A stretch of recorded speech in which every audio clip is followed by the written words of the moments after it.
بسم اللہ الرحمن الرحیم۔ السلام علیکم ڈیئر اسٹوڈنٹس، امید ہے آپ لوگ ٹھیک ہوں گے اور آپ لوگوں کی زندگی خوشیوں کے ساتھ گزر رہی ہوگی۔ تو میرے اس چینل پہ نئے ہر آنے والے ان کو چاہیے کہ میں چینل کو سبسکرائب ضرور کرے۔ تو بڑھتے ہیں اگلے بند کی تشریح کی طرف۔ اگلا بند کیا ہے؟ ایک عالم حیرت تھا، چہ لاہوت چہ ناسوت،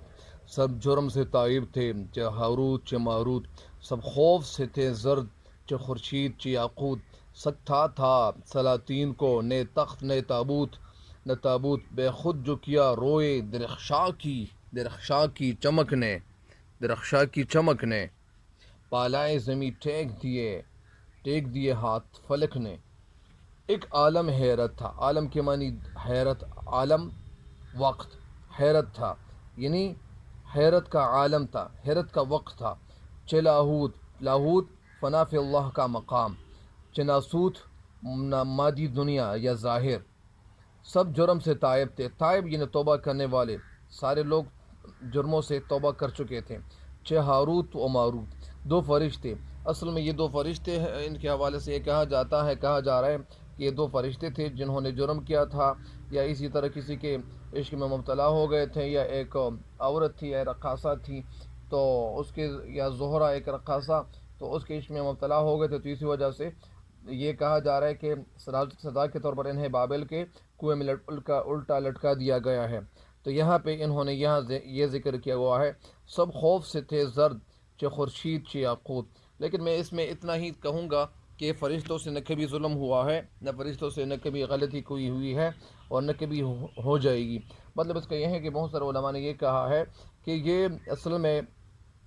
اس کو کچھ عقائد یا اس طرح کچھ باتیں ان کو، یعنی ان باتوں میں، یا ان باتوں کو کچھ اس کے لیے، یعنی یہ شہرت دی جا رہی ہوتی ہیں کہ یہ اصل میں جھوٹ باتوں پہ مبنی باتیں ہیں، اور اسی وجہ سے یعنی فرشتے یہ ہاروت و ماروت کے حوالے سے بہت ساری باتیں لوگوں نے اپنے آپ سے بنائی ہوئی ہے۔ تو اس کو لوگ پتہ نہیں ایک قول کی طرف یہ اشارہ کرتے ہیں کہ یہ وہ ان لوگوں نے یہ اس میں جھوٹی باتیں شامل کی ہوئی ہے، تو لہٰذا یہ فرشتوں سے کبھی غلطی نہیں ہوئی ہے، اور فرشتے تو اللہ تعالیٰ نے اپنے نور سے بنائے ہوئے ہوتے ہیں، تو وہ فرشتوں سے کبھی گناہ کا ارتکاب نہیں ہو سکتا، کبھی گناہ ان سے سرزد نہیں ہو سکتے، یا گناہ نہیں سرزد ہو سکتا۔ سب خوف سے سرد تھے، سب خوف سے تھے زرد،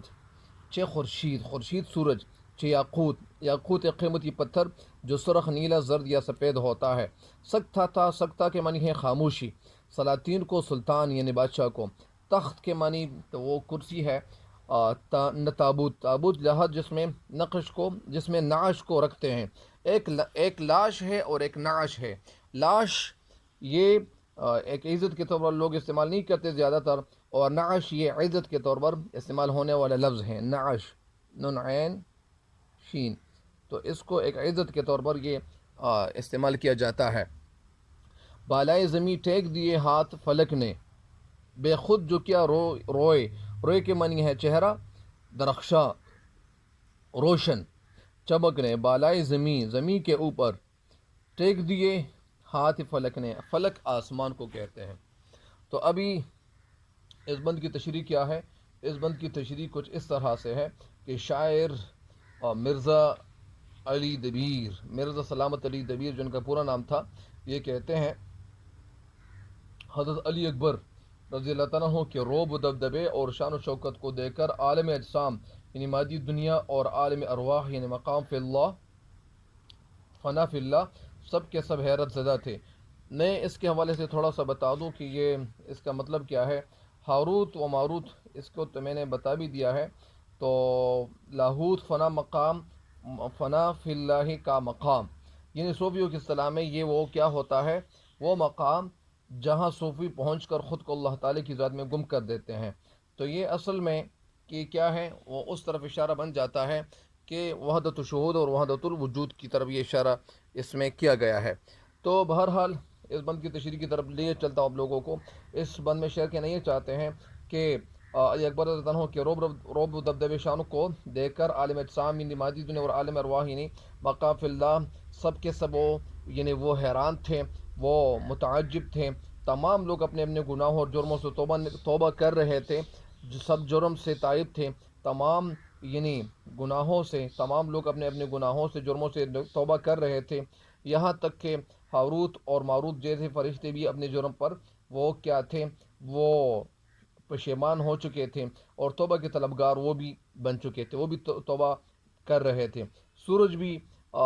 سب خوف سے تھے، زرد چہ خورشید چہ یاقوت، اور سورج بھی خوفزدہ تھا، وہ بھی ڈرا ہوا تھا، سہما ہوا تھا، اور یاقوت جیسا پتھر بھی ڈر کے مارے وہ زرد ہو گیا تھا۔ یعنی وہ یاقوت، وہ پتھر تو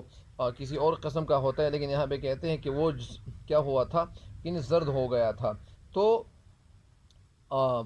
زرد ہو گیا تھا، پھر کیا ہوا، سکتا تھا سلاطین کو نئے تخت نہ تابوت۔ پھر آگے کیا کہتے ہیں، پھر آگے کہتے ہیں کہ دنیا کے تمام بادشاہ ایسے چپ تھے، ایسے خاموش تھے کہ وہ بالکل کچھ کہہ نہیں رہے تھے، اور نہ ان کو تخت کی پرواہ تھی، نہ ان کو اپنی تابوت اور نہ اس کی تابوت کی، یعنی جس میں ان کی لاش کو یا ناش کو ڈالا جانا تھا۔ آگے کہتے بے خود جو کیا روشنی درخشاں کی چمک نے، بالائی زمیں ٹیک دیے ہاتھ فلک نے۔ پھر کیا ہوا، ان سب کو حضرت علی اکبر رضی اللہ تعالیٰ عنہ کے روشن چہرے نے کیا تھا، وہ مدہوش کیا ہوا تھا، اور یہاں تک کہ آسمان نے بھی حضرت علی اکبر رضی اللہ عنہ کی عظمت بالائی زمین ٹیک دیے، یہاں تک کہ حضرت علی اکبر رضی اللہ عنہ کی عظمت بڑائی اور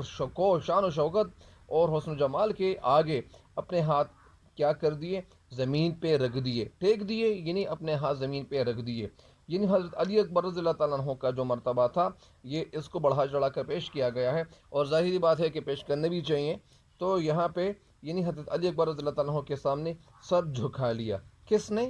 یعنی آسمان نے، اور ساری چیزوں نے، یعنی ساری چیزوں کی جو قیمت تھی، یا جو پریشیس جس کو کہا جاتا ہے، تو وہ قیمتی ہونا جو تھا، تو وہ حضرت علی اکبر رضی اللہ تعالیٰ عنہ کی وجہ سے تھا۔ تو اسی وجہ سے اس بند کی تشریح مکمل ہو گئی ہے۔ مجھے امید ہے کہ آپ اس بند کی تشریح سے بھی فائدہ ضرور اٹھائیں گے۔ تب تک کے لیے اجازت چاہتا ہوں، اللہ حافظ۔